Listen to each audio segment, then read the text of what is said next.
Salut tout le monde et bienvenue dans cette nouvelle vidéo. Aujourd'hui, je vais vous montrer étape par étape comment j'ai peint cette aquarelle.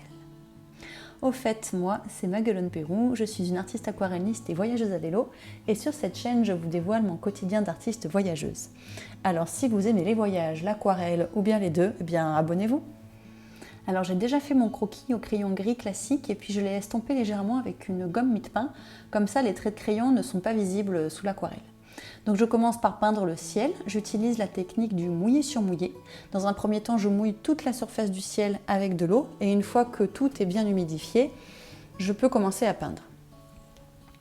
J'utilise un mélange de lac Garance foncé et de jaune citron pour créer cette teinte de fin de journée. Donc la peinture est très diluée puisque ici je recherche une teinte pastel et je peins cette couleur au niveau de la ligne d'horizon et aussi sur la partie droite. Avant que la peinture ne sèche, j'ajoute un mélange de bleu outremer foncé et de bleu de phthalo vert sur la partie gauche. Ensuite, je crée des nuages en faisant quelques traits horizontaux dans la partie rose. Et en haut du ciel, je fais des traits plus épais qu'en bas du ciel, puisque en haut, c'est ce qui est proche de nous, et en bas, c'est ce qui est loin, et donc les nuages paraissent plus petits lorsqu'ils sont loin. En attendant que le ciel sèche, je peins les temps avec la même technique, c'est-à-dire mouillé sur mouillé. Et donc encore une fois, j'humidifie uniformément, c'est-à-dire que je ne laisse pas de flaques ou de trop grosses parties sèches.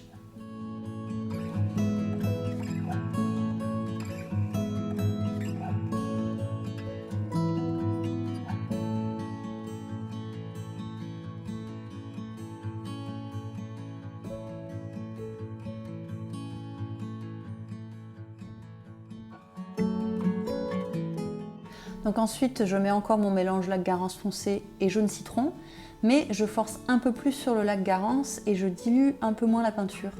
Ensuite, je fais comme pour le ciel, je peins la partie gauche et la partie sous la ligne d'horizon et je laisse quelques espaces blancs pour créer la lumière. Ensuite, je mets un bleu, donc ici c'est un bleu outremer foncé, et comme pour le ciel, je vais lier les deux couleurs en faisant des traits horizontaux et c'est ce qui va créer l'illusion de petites vagues en fait. Je fais donc des traits rouges dans le bleu et des traits bleus dans le rouge.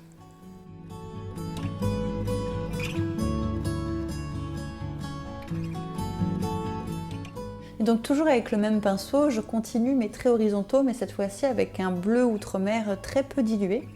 Et encore une fois, je fais des traits épais devant, puisque devant nous, les vagues sont grandes, et je fais des traits tout petits sous la ligne d'horizon pour que les vagues paraissent plus petites.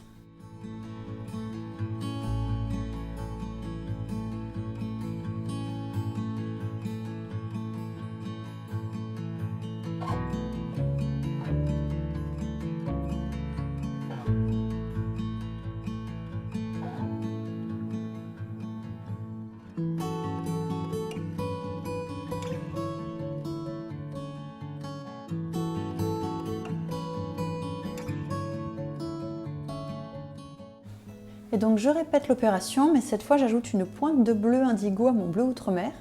Ensuite je rince et je sèche mon pinceau et je viens adoucir un peu les contours des traits que je viens de faire. Puis ensuite je frotte la surface du papier pour donner un peu de texture, toujours avec mon pinceau sec.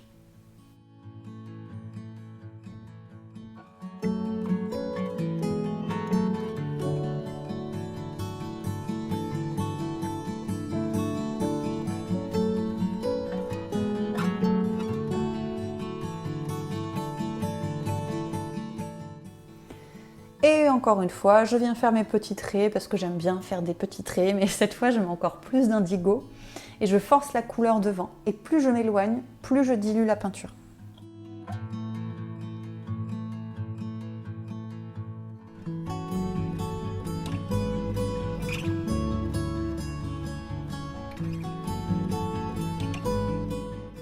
Donc c'est au tour maintenant de la ligne d'horizon que je peins avec un mélange de lac Garance foncé et de sépia coloré. Donc je commence en traçant simplement la ligne, puis je repasse en créant quelques irrégularités pour suggérer une quelconque végétation aléatoire. Ensuite, avec un pinceau fin, propre et humide, je vais en fait faire baver la peinture dans la ligne d'eau que je suis en train de faire, pour créer comme les reflets dans l'eau en quelque sorte.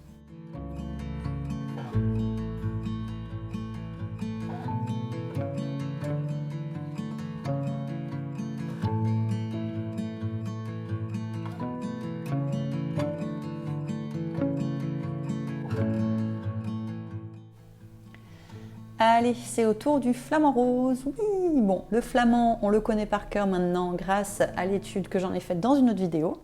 Et donc pour celui-là de flamant rose, je commence par appliquer du rouge quinacridone. Oui, ce nom est beaucoup trop compliqué.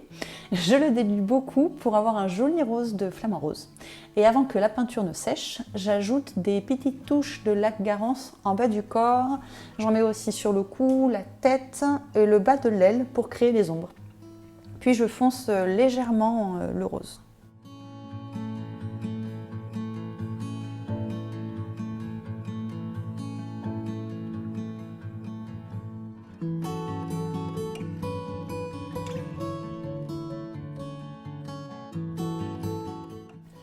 Pour les ailes, je peins en rose le bas des ailes et ensuite avec un gris de pine, ou de pine, je sais pas trop comment on dit. Bref, avec un gris qui fait noir, je peins le haut des ailes et puis je laisse les deux couleurs fusionner un peu comme elles veulent.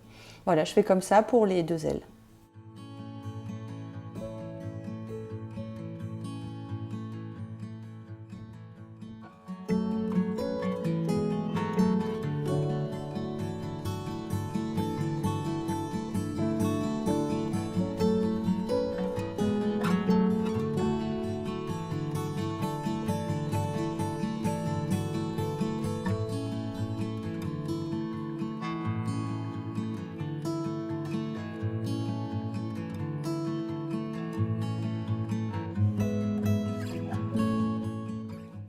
Alors là, je suis en train de peindre les pattes avec un petit pinceau plat et toujours ce gris de pain.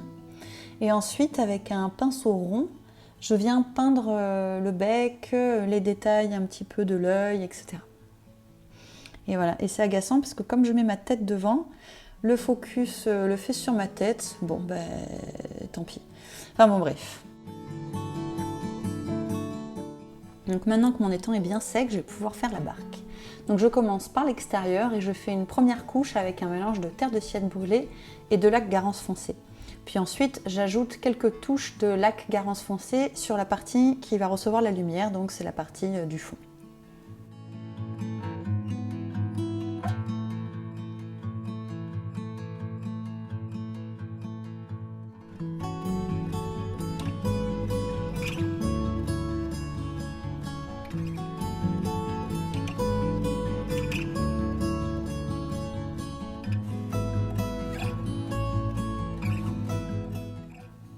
Ensuite, je commence à faire mes ombres avec une première couche de sépia coloré, puis ensuite je fais une autre couche avec du sépia naturel.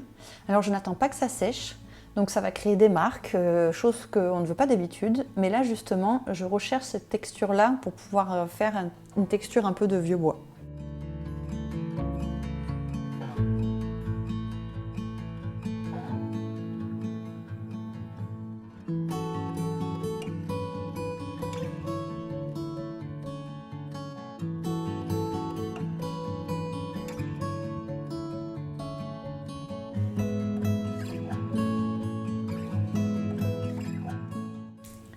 Je peins ensuite le devant de la barque avec du sépia naturel et du sépia coloré.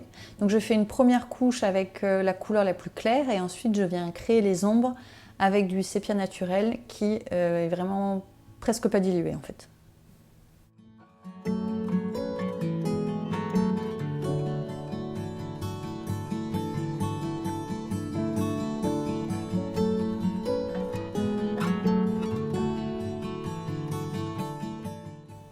C'est au tour de l'intérieur de la barque et donc comme pour l'extérieur, je viens faire une première couche avec un mélange de lac Garance foncé et de terre de sienne brûlée et ensuite je rajoute des touches de lac Garance pour créer des points de lumière.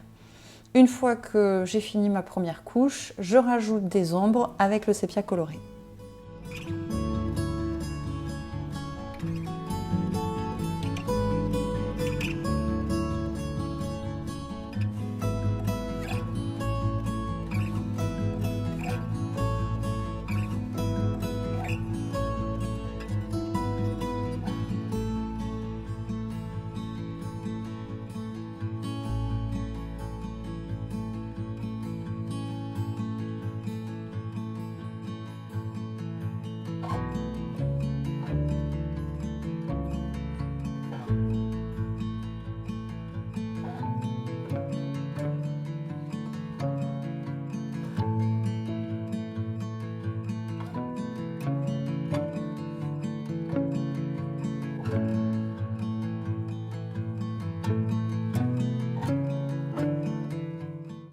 Avec le sépia naturel, je renforce les ombres sous la rambarde et sous l'espèce de siège là, on va dire.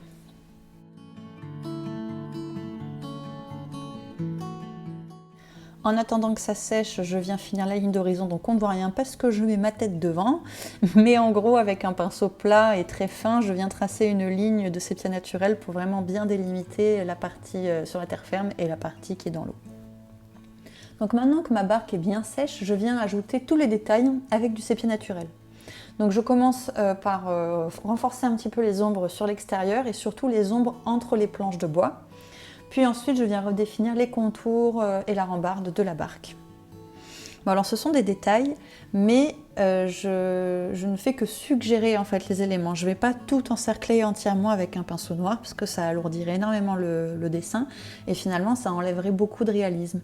Donc vous voyez, je fais des lignes, mais je ne vais pas jusqu'au bout des lignes. J'essaye d'en faire des épaisses, j'en fais des fines. Voilà, j'essaye vraiment de varier mon trait avec mon pinceau. Par contre, je garde toujours la même couleur.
Une fois tous les détails de la barque finis, je m'attaque enfin à la partie que je préfère. Il s'agit de l'ombre portée de la barque dans l'eau.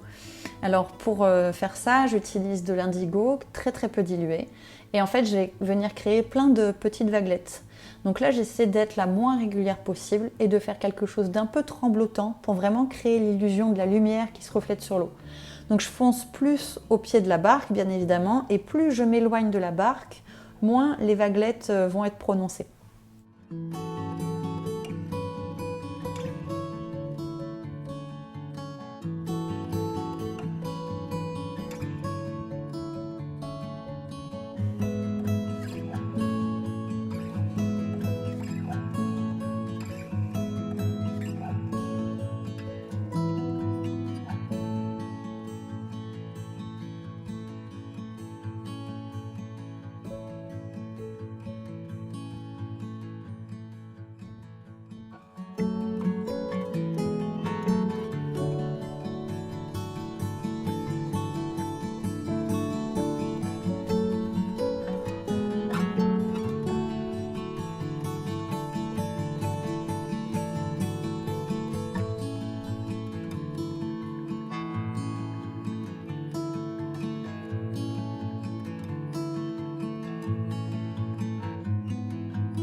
Allez, je m'attaque maintenant au dernier élément, il s'agit donc des roseaux au premier plan. Donc là, je m'arme d'un pinceau précision et je m'amuse en fait à faire plein de longues tiges avec du sépia coloré. Une fois que j'arrive à un nombre de tiges satisfaisant, je change de pinceau et je viens peindre le haut des roseaux de façon un peu aléatoire. Donc là, pour faire ça, j'utilise un pinceau à bourron classique, assez petit. Et je viens tamponner un petit peu, voilà, j'essaye pas d'avoir vraiment une forme bien précise. Le but, c'est juste de suggérer qu'il y a des roseaux à cet endroit-là. mais pas forcément de rentrer dans les détails.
Ensuite, avec un feutre blanc, je viens ajouter comme ça quelques petites touches de lumière.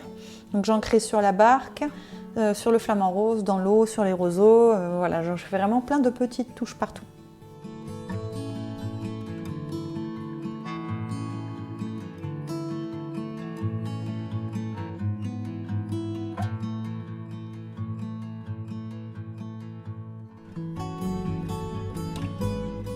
Donc on arrive à la touche finale avec les petites silhouettes de flamant rose au loin que je rajoute avec un stylo noir. Bon, je les rajoute en fait parce que en vrai j'ai fait des éclaboussures pas très jolies en faisant les roseaux. Et donc après avoir paniqué un petit peu, je me suis dit que j'allais cacher la misère. Voilà, bon ça fonctionne. Et bien voilà, cette vidéo est maintenant terminée, j'espère qu'elle vous a plu. Elle clôture ce mois sur le thème de Villeneuve-les-Maguelones. Le mois prochain, je vous emmène en Irlande, à travers mes dessins bien sûr, mais aussi à travers mes vidéos de voyage. Alors si vous ne voulez pas louper ce qui arrive, abonnez-vous et activez la petite cloche pour recevoir la notification. En attendant, je vous dis à bientôt pour de nouvelles aventures.